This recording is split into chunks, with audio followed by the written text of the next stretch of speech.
Greetings, fellow mages. Exalt here, back again with your daily dose of magic Manastrike. How are you guys doing? You're currently looking at my alternate account, which is now at rank 7.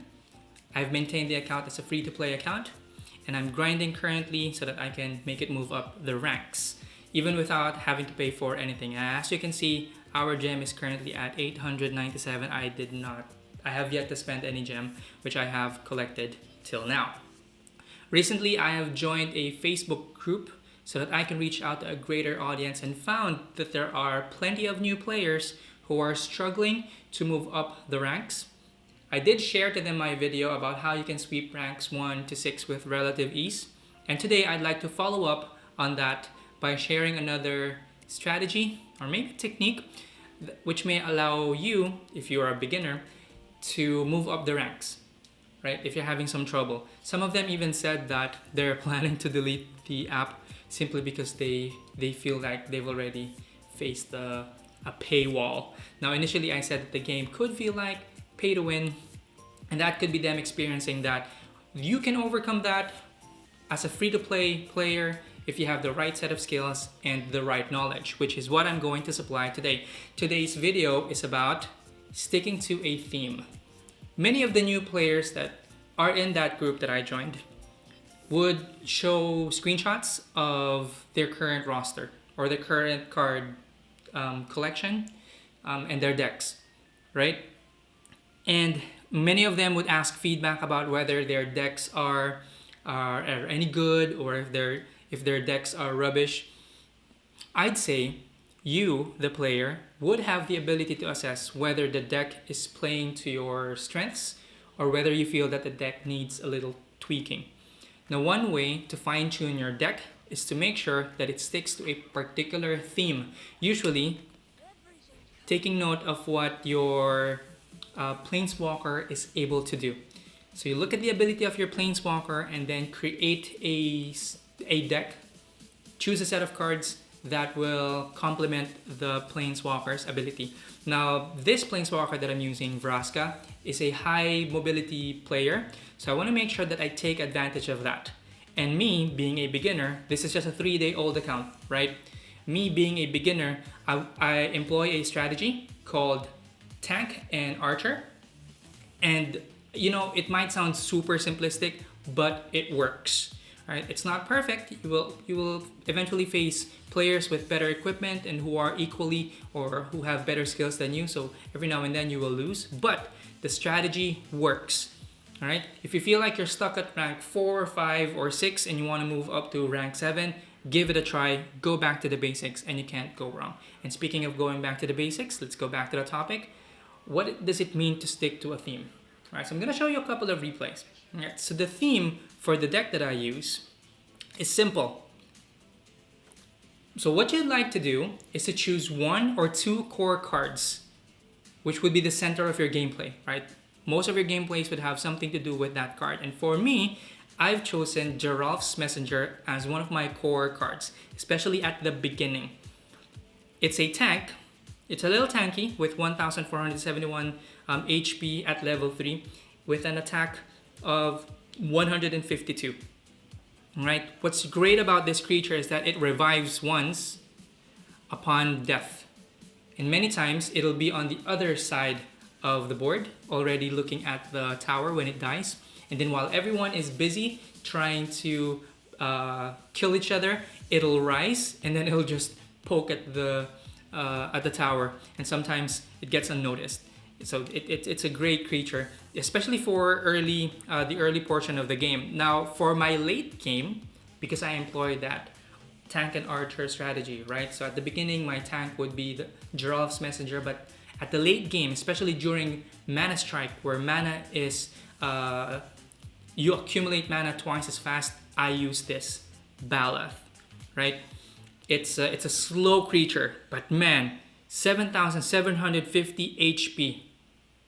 That has got to be one of the tankiest creatures in the game with an attack of 262, and it only likes destroying buildings. It will avoid, or not avoid, it will ignore any incoming damage for as long as it's not from building. When I say ignore, it doesn't mean that it doesn't get affected by the damage. It'll just keep on walking until it reaches a building, right? Either a guardian or one of the buildings that the opposing player places on the field, right? So during the late game, that's what I use to push, and that's it. That's the theme of my deck. Now, how do I use Vraska to my advantage? Apart from Vraska's mobility, Vraska also has leaves the play ability, or upon dying, what happens is she explodes, and every creature within the vicinity of where she explodes would be stunned. So I use that to buy some time, and then drop another archer if my archer has been destroyed, or drop another tank in case my tank is already looking to expire. So we're going to take a look at this video, which lasted for exactly 3 minutes. This is a Wargate user. You know how these guys operate, right? They bait you into putting down your creatures onto one lane, and once you're defending heavily, you've used up all your mana, they in turn will push the Wargate or drop the Wargate over at your side, right? And then drop big creatures or creatures that just target the Guardian relentlessly. Now this guy right here is very crafty. He would bait you into putting your creatures onto the Wargate, right? But instead of putting the creatures on the Wargate, he delays, right? Notice what I did there. In response to the Wargate forming, what I did was I placed a building, which is the Skull Catapult. We know that as far as in my previous videos, I've discussed this. We know that as far as target prioritization is concerned, creatures get prioritized first over guardians. So if a guardian and a creature are of the same distance from the same from one opposing creature, the opposing creature will choose to attack the creature, right? If you want to learn more about that, check out my other videos. I may put a link in the description below. So notice what he did. He placed a Wargate right over here, baiting me into putting defensive creatures.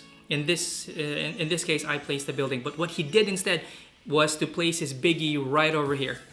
So now I'm down by a couple of mana, and I need to think quickly because he also dropped his Planeswalker, right, and is moving towards my tower. So I need to defend.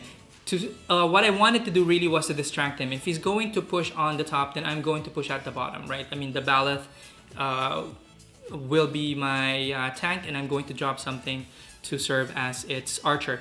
But I had to place the archer over here at the top because he's moving very quickly. Now, one thing I did incorrectly was to think too much and delay my response. I should have placed Vraska immediately, maybe up over there, right, to start defending. And if I'm not mistaken, it'll cost me my tower. Okay, now earlier I said target prioritization means that creatures get prioritized first, but there's also another thing you have to be familiar with called latching. Once a creature latches onto a target, even if you drop a creature, if it's already latched onto a guardian or a tower, it'll continue attacking the tower until it is done for. Unless you drop a spell that will perform otherwise, make them perform otherwise. I was late in putting my Planeswalker, and in less than a minute, I've already lost one tower. So I'm playing catch up, right? Because he's already one tower ahead of me. So at this case, what I've noticed is that many players will begin to panic and will just continue dropping their creatures one after the other, right? You can delay until the Manastrike happens, or just continue poking at the tower so that it's not super healthy for when the Manastrike stage happens. You still have a chance to actually win, which is what I've done here, right? Notice I have been poking consistently at his two guardians. He may be ahead by one tower, but my bottom tower right here still very healthy. He dropped the Wargate right over here, and this time because I already know his strategy. He's very crafty. It's possible that he can, drop his big creature right over here. What I did was to wait. But what he did was he dropped all of his creatures all at the same time, and now I have to defend. Now this time what I'm going to do is I'm going to put Vraska right over here so that I can activate her out of play ability, or when she dies, right, she will just stun everything. In case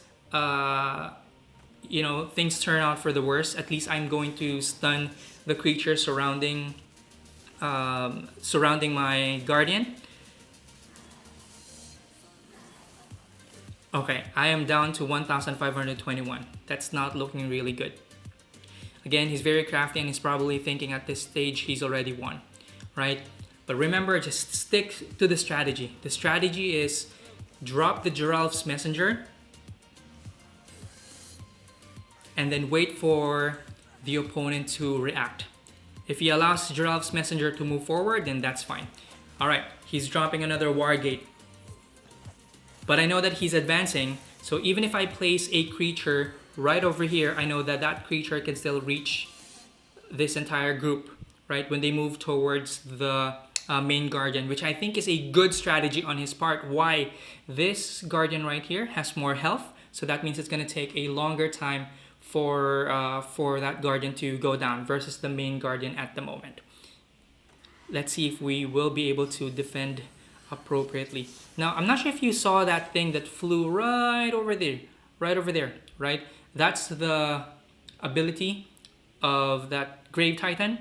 The Grave Titan will give damage to its nearest ally tower.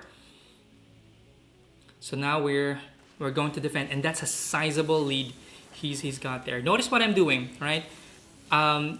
He's already latched on to some of the creatures that are in front, right? So what I do is I place my defending creatures right here at the back, so that because he's facing this direction, right, that direction, he's going to ignore the creatures that are there at the back. So we've successfully defended, and he's already lost one tower. Notice, he lost one tower. And now I can win this game. Look at that. Look at that messenger doing its thing.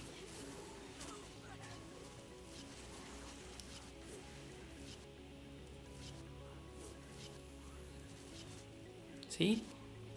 Tank in front, archer at the back. Sphinx is just an amazing creature. But the good news is, my Geralf's Messenger will not attack any other creature. And that's how we win the game, right? You stick to the theme. Try not to be all over the place. In your attempt to make a balanced deck, you will lose your deck's strength, right? It is possible for you to come up with a balanced deck, but in my experience, it's going to be slow when you try to, it's impossible for you to identify all types of scenarios which you might face, right? So trying to prepare for all of those scenarios, it's kind of it's a difficult task. If you think you can do it, then maybe you can share your feedback, put down some comments for this video, right? But I feel that what's most important is that you stick to a theme and allow that theme to bring you to victory, together with all of the other knowledge that we've learned in the past, like latching, target prioritization, right? Positioning, which I've already included in my previous video.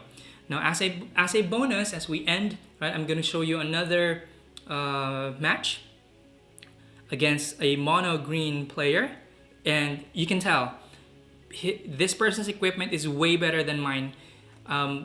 Level 6, level 6, level 6, right? So he has a bunch of level 6, and at this stage, the highest level that I have is level 4, right? So we're going to try to beat that equipment advantage with skill and knowledge.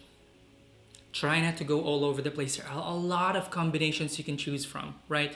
But make sure that those combinations are working towards a central theme, right? Try not to do everything. It's like pleasing people. If you try to please everyone, you end up not pleasing anyone at all. So the same is true with formulating your decks. If you try to do everything, you'll end up not doing anything. That is a strong push. I am so lucky that I have that pain. That was a misplay on his part. He's not going to kill my Guardian with, my Planeswalker with one shot, with one Ratchet Bump. I'd rather he prepare for it. Now look at my theme. The theme is, make sure that Giraffe's Messenger is right there in front. Make him walk. Let him move as close to the Guardian as possible. And now he's gonna stand up. And he's going to just ignore the damage that he's receiving from the other creatures, and he'll just hit that tower no matter what. Alright, this is why I like the Skull Catapult. It damages and it creates skulls. If you move closer to it, it's going to create even more skulls by hitting you. But just like any other building, this Skull Catapult will also lose HP over time. I am aware that I need to go back because Vraska was already moving faster compared to my tank, so I needed a tank. So what I did was I used her ability to move back and allowed Giraffe's Messenger to just take the damage.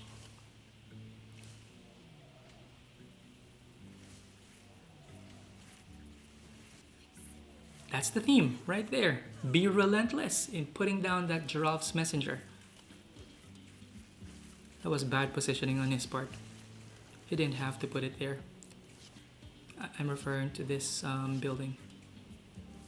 Look at that. Giraffe's Messenger is already up again. Very sneaky. One of the sneakiest creatures there is in the game. I guess just second to the ninja. Alright, so time to employ the tank and archer strategy. I have my tank, the Baloth, right there in front. And all of the creatures are now latched onto it, and I am free to just hit them while I make consistent progress. Move back, using the ability. So at this point, my archer is the Skull Catapult, right? And Vraska is the tank taking the damage.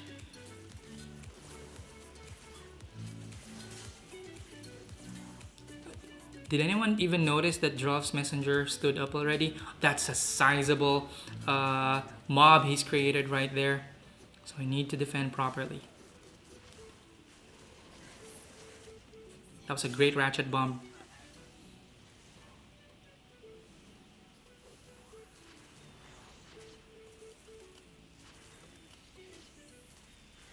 We are at this point at a little advantage because we've, poked his tower more than he poked ours.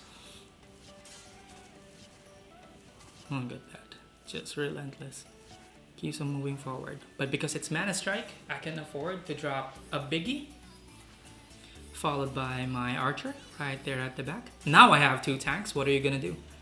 Slowly but surely, I am gonna move forward. Now I've shot myself on the foot by using up all of my Planeswalkers. But so did he. He doesn't have any Planeswalker cards left. So we'll just defend, stick to the theme, right? Archer and tank. Nothing fancy. No Wargate, nothing. So 708 and we still have 14 seconds left. Can we do this? Well, I already know the result. The answer is yes. 6 seconds. 5, 4, 3, 2, and at exactly 0, the moment it hit 0, we managed to destroy one tower. How about that? There you go. Okay. Stick to a theme. Try not to do everything all at once, right? For those of you who are beginners, I am a beginner myself. Just so happened that I have this habit of analyzing my my replays. So I end up figuring out what I did well, so I continue doing it, and what I could do better. And you learn from that. And you also learn by watching my videos. So keep on doing that. Please subscribe, help the channel grow. That's going to help a big deal. If you like what you saw, give it a thumbs up as well. And as usual, I'd see you in the next video. Exalt signing off. Peace.